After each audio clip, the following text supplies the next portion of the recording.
Well, I've been cooking all of my life since I was very little. I've been obsessed with cookbooks and recipes and everything. And when I was sort of 15, 16, I suddenly had this very big interest in biology, science, mathematics, and everything. So I decided to study biology, and then I did the PhD. And it wasn't really until I decided after my PhD that I wanted to cook, so I wanted to bring back all of that I started to realize that, at least for me, they're sort of like complementary.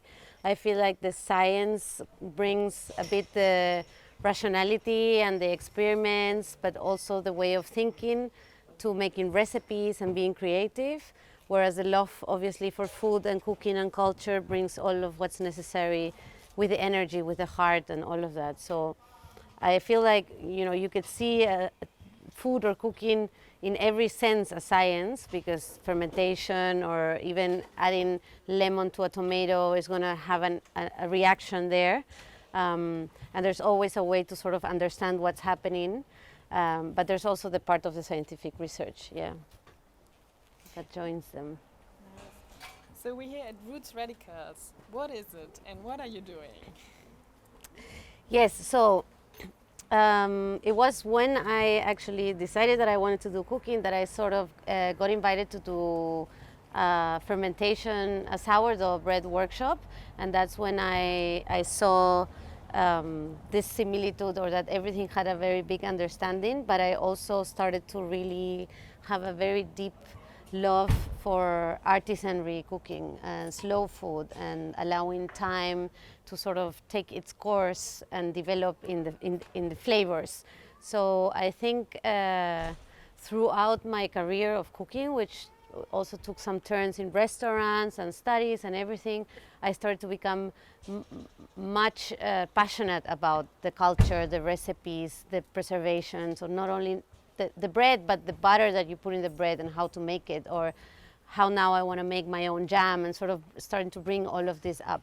So it was in 2018 when I started to think that what did I want to do, what did I want to build with all of this, because I had been also in restaurants as a head chef. I knew I didn't want a restaurant. That's when sort of the Roots Radicals concept came up, which was, okay, I really want to connect with people, and I also want people to take their experience to their homes, or like, how can they at home enjoy something that we create and that has a story and everything. And that's when the idea of making food preserves around preservation came. And when you think about food preservation, it's inevitable that you also start thinking about zero waste, right? Like, everything has so much value that you want to understand how you can use any byproduct that you have. So the concept was around circular cooking. And then the third big important aspect of it was, okay, we are also living on a time where our food system has lots of problems. There's lots of amounts of food waste in the world, but there's also lots of problems and a big paradox between how many people are also suffering from hunger.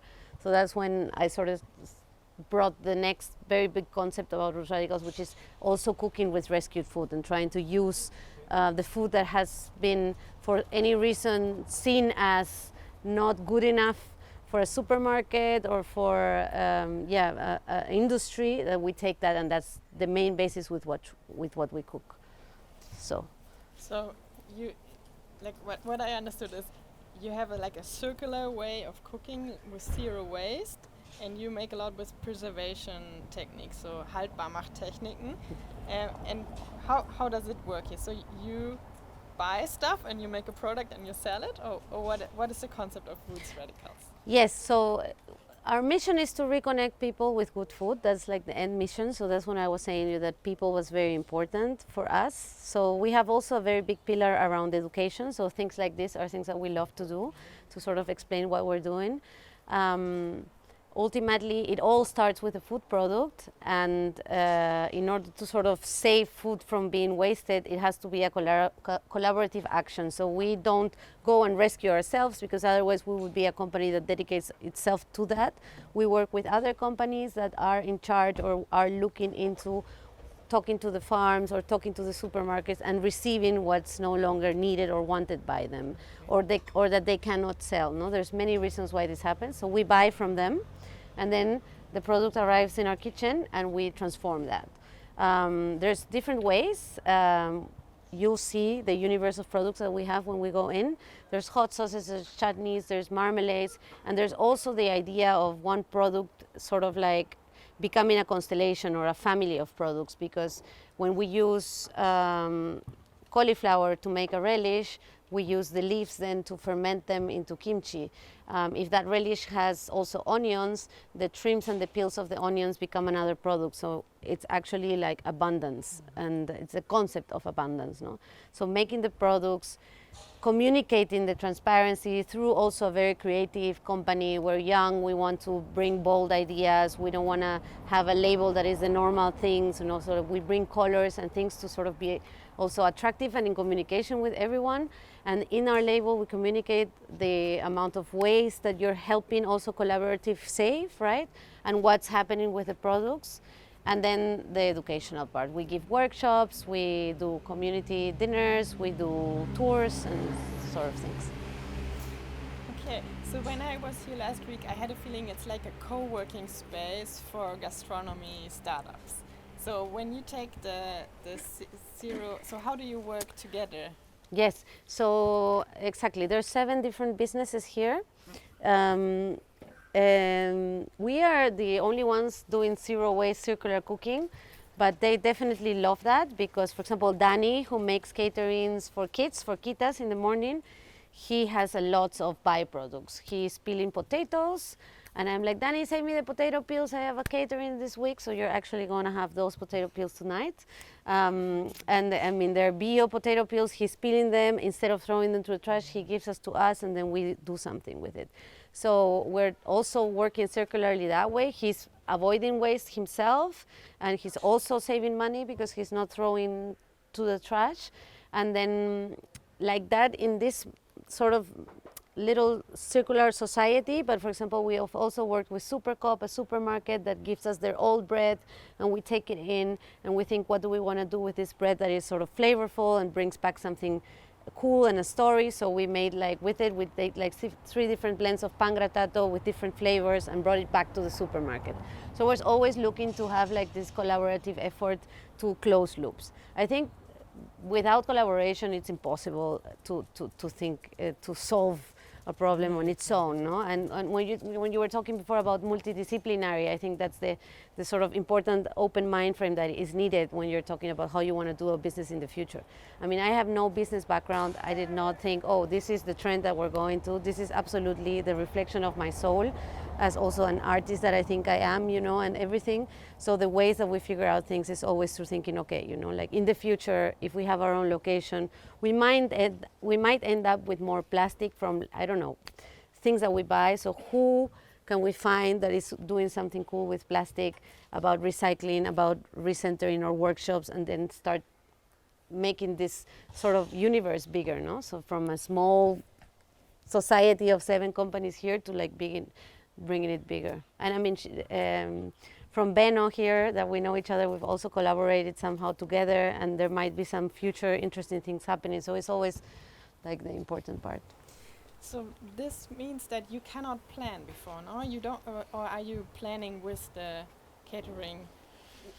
Do you know what comes in today? So you know how to prepare. More or less. What to do? More or less. So there's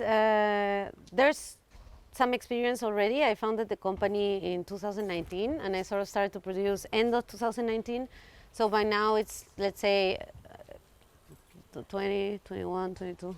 We're 22. I don't know, it's been long. So we have at least 2 years, whole years of experience of knowing what is always there, you know, what basically what we as humans are always demanding to be in the supermarket. So there's surplus always off, and that can be something like tomatoes, happens with lemons, onions. Also there's sometimes harvest of onions that are very small and no one wants those because they take so long to chop, you know. We take them, we take longer, yeah, okay, but that's, you know, part of the deal. So there are some things that are always there. Then there's, of course, seasonality as we know it, from local, regional, Europe, if you want to think about that. And then there's the spontaneity, which is either a phone call from someone or an email, hey, we have this, do you want it? And we're like, sure. And then sometimes it's like, shit, why did we take this? So we also have to learn how to say no because we're quite small still. But we have small stocks or fluid stocks, like we like to tell them. And Erica, who is going to give you a bit more depth of the products, she will explain that. She's the expert on it. So then we have like this fluid stock of things that come in and then come out, and then maybe they don't come ever again, or maybe 6 months later, hey, we have again a little bit of this, and everyone is like wanting. And it's quite interesting because the other day, Dina, that is the Marjale with us, she told me, people come back to see what new things you have, so it's becoming like this thing of, they're not coming back just to get the one sauce that you're doing, which normally is what big business people tell me, you can't do this. You have to just think of 2 or 3 if you want to scale and all of these things, right? And so there is challenge in that, but there is also like a very big strength, I think, on me, but also now the company, that is, we want to be creative and make new products and everything. So we have so many, and I can easily think in one day, and then we have creative minds at the kitchen that are like also, okay, we have this, what do? We think about it, and then we make something that is up the standard, Like our products are quite good. So how do you develop new recipes, and what creativity part is in there? There's a few things. One is what you were saying before, the love for culture and human culture and ancestrality. So understanding that there's kimchi in Korea, there's sauerkraut here, and there's always going to be in another country something different around fermentation. Harissa is a sauce that comes from North Africa, but there's a hot sauce in every place.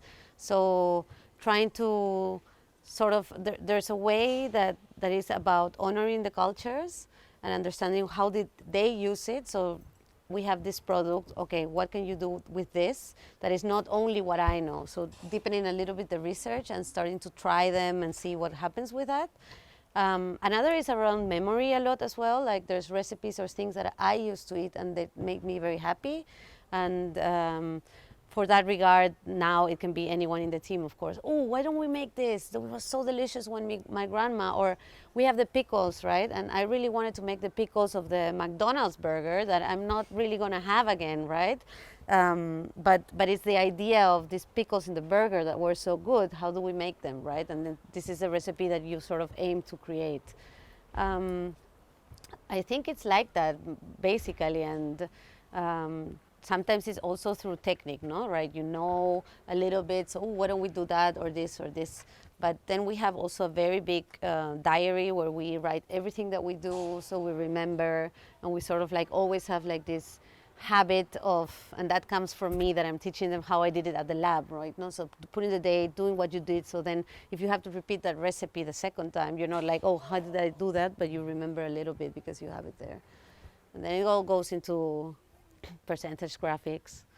That's the boring part.